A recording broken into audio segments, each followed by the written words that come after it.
मथुरा में डैम्पियर नगर स्थित एक होटल में आयोजित मथुरा पर चर्चा गोष्ठी में मथुरा के प्रतिष्ठित युवाओं ने भाग लेकर मथुरा के युवाओं की दिल की बात करते हुए मथुरा के विकास को लेकर चर्चा की।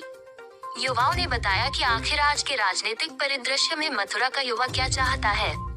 इस पर विचार रखते हुए कार्यक्रम के संयोजक समाजसेवी और अमेरिका से भारत लौटे हितेंद्र सिंह ने कहा कि आज के युवा विशेषकर जो उच्च शिक्षा प्राप्त कर चुके हैं और जिसे हम एक शिक्षित युवा कह सकते हैं, उन्हें राजनीति को लेकर कोई भी रुचि नहीं है। शिक्षित युवाओं में राजनीति तथा राजनेताओं के प्रति अक्सर नाराजगी देखने को मिलती है। कार्यक्रम में उपस्थित मुख्य अतिथि सर्वोच्च न्यायालय के अधिवक्ता सार्थक चतुर्वेदी ने कहा कि भारत और मथुरा की राजनीति में नेतृत्व युवाओं को मिलना चाहिए। जब हम अधिकारियों में युवाओं पर भरोसा करते हैं तो नेतृत्व के लिए भी राष्ट्रीय पार्टियों को युवाओं पर भरोसा जताना चाहिए। भारत की लगभग 70% आबादी युवा है, लेकिन अगर नेतृत्व की बात की जाए तो प्रतिशत बहुत ही कम है। हमारे प्रधानमंत्री नरेंद्र मोदी लगातार ये कहते हैं कि युवाओं को मौका मिलना चाहिए, लेकिन देश में पार्षद से लेकर प्रधानमंत्री तक परिवारवाद और अपनी कुर्सी ना छोड़ने को लेकर राजनेता ये चाहते हैं कि उनको कभी ना रिटायर होना पड़े, और अगर होना भी पड़े तो उनकी जगह उनके परिवार के किसी सदस्य को वो कुर्सी मिल जाए। ऐसी स्थिति में करोड़ों युवा कार्यकर्ताओं के साथ राष्ट्रीय पार्टियां धोखा कर रही हैं।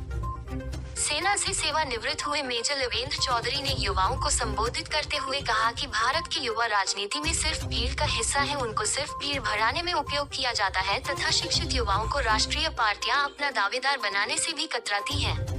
मेजर चौधरी ने कहा कि जी हजूरी करने वालों को उनके आका जिम्मेदारी दे देते हैं, लेकिन शिक्षित को आगे आने से रोका जाता है जिससे वो उनकी जगह न ले ले। इस मौके पर भारत गौतम, मोहित शर्मा, संजीव शर्मा, सूरज दीपानकर भाटिया, वरुण अरोड़ा, अनुराग बंसल, गौरव, लक्ष्य अरोड़ा, सी योगेश अग्रवाल, देवेंद्र गुप्ता, दिनेश कुमार सिंह एडवोकेट आदि उपस्थित रहे। आज मथुरा को लेकर एक हम लोगों ने चर्चा करी।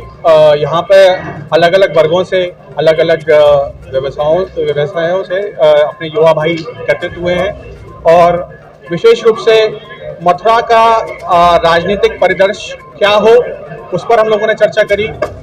मथुरा में विकास के लिए क्या मूलभूत सुविधाएं होनी चाहिए, मथुरा के युवा को क्या चाहिए, मथुरा के युवाओं की जो दिल की बात है उसके बारे में हमने कहा। और इतने वर्षों में युवा जो है, क्योंकि भारत जो है वो एक युवा देश है, 70% जो है वो युवा आबादी है, लेकिन फिर भी युवा क्यों पिछड़ रहा है, इस पर हमने चर्चा करी। डिसाइड करेगा, जैसी स्थिति बनेगी उसी स्थिति के अनुकूल कार्य किया जाएगा। लेकिन जो वर्तमान स्थिति है कि मथुरा डिस्ट्रिक्ट के अंदर, मथुरा क्षेत्र, ब्रज क्षेत्र के अंदर जहाँ मेरा बचपन बीता, उस क्षेत्र में मैं क्या क्या कार्य कर सकता हूँ, क्या क्या जो मैं ग्लोबल लेवल के किसी विजन की या ग्लोबल इकोनॉमी इन सब पे बातें नहीं करूँगा। मेरा जो उद्देश्य वही है कि मथुरा में जो हमारे युवा हैं वो क्या चाहते हैं, उनका रोजगार कैसे डेवलप किया जाए, टूरिज्म को और कैसे इन्हेंस किया जाए, कितना बेटर बनाया जाए, और जो मूलभूत आवश्यकता है जहाँ पे जो बारिश की है, ड्रेनिंग सिस्टम है, और जो आपका मिसमैनेजमेंट है ट्रैफिक को लेके, जो बहुत ही मूलभूत आवश्यकता है, शिक्षा की जो आवश्यकता है, मैं उस पर कार्य करना चाहता हूँ। और अगर जो भी चाहे आप लोग जैसा सहयोग करेंगे उस हिसाब से, जो भी दायित्व देंगे उस हिसाब से मैं कार्य करूँगा। देखिए, अभी वर्तमान स्थिति में तो ऐसा मैंने कोई सोचा नहीं कि चुनाव लड़ूंगा, लेकिन अगर मुझे दायित्व मिलेगा, मुझे कोई व्यक्ति विशेष या कोई पार्टी विशेष मुझसे बोलती है और मेरी विचारधारा मैच करती है, तो डेफिनेटली मैं इस कार्य को करना चाहूँगा। पिछले 10 साल में जो जनप्रतिनिधि निर्वाचित होते हैं उन्होंने विकास के लिए कुछ नहीं किया। देखिए, अगर मैं इस परिप्रेक्ष्य में आपसे बात करूं तो मेरा ये मानना रहा है कि मथुरा के अंदर ना व्यक्तिगत विकास बहुत हुआ है। आपने एफर्ट डाला, आपने पैसे कमाए, आपके पुत्र ने किया, आपने किया, सब व्यक्ति विशेष, लेकिन शहर का जो विकास है वो नहीं है। अगर जो मथुरा में अगर आप बोलते हैं अरे लग्जरी कार चलाते हैं लड़के, अरे आज ये करते हैं, वो क्यों चलाते हैं? क्या उन्हें इनकम मथुरा लोकल से डेवलप नहीं, वो बाहर गए कहीं कार्य करने। तो जो मेरा जो मानना है, तो इस क्षेत्र में मैं बोलूँगा जो वर्तमान जो भी पॉलिटिकल जो लेयर है, जो बेल्ट है, जो भी निधि जो प्रतिनिधि हैं, वो 20-40 बहुत साल से हैं। एक्चुअल मथुरा के डेवलपमेंट में जो मथुरा का लड़का यहाँ से बाहर ना जाए, लड़की यहाँ से बाहर ना जाए, उस क्षेत्र में क्या कार्य किया। इंजीनियरिंग कॉलेज भी खुले कई सारे, उसके बाद आधे से इंजीनियरिंग कॉलेज बंद भी हो चुके हैं, तो ये एक प्रॉब्लम है।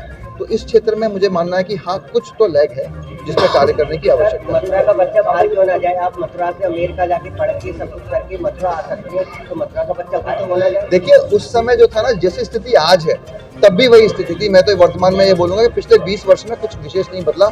आज भी ऐसे इंस्टीट्यूट, ऐसे लोग नहीं है जो एक बच्चे को मेंटर कर सके कि आप यहाँ रह के क्या कर सकते हैं, आपको बाहर जाना। तो मैं तो डिग किया हर जगह, मैंने खुद ही अपने परिप्रेक्ष्य में जाके हर चीज़ को ढूंढा, आगे बढ़ा, लेकिन बाद में रियलाइज़ हुआ कि जो चीज़ मैंने अचीव करी क्या मैं वो अपने नए बंधुओं को, अपने सखा को दे सकता हूँ। तो जो मेरा जो मैक्सिमम जो कार्य होता है ना, मैं मैक्सिमम जो कॉलेजेस हैं यहाँ पे, वहाँ पे मैं इसी विषय में मैं काफ़ी चक्कर लगाता हूँ और बोलता हूँ कि जो गेस्ट लेक्चर्स हैं कि आप अपने करियर में कैसे इम्प्रोवाइज कर सकते हैं, कैसे घर में रह के उस आमदनी को, उस जरिए को डेवलप कर सकते हैं जिससे आपको बाहर जाने की ज़रूरत नहीं है।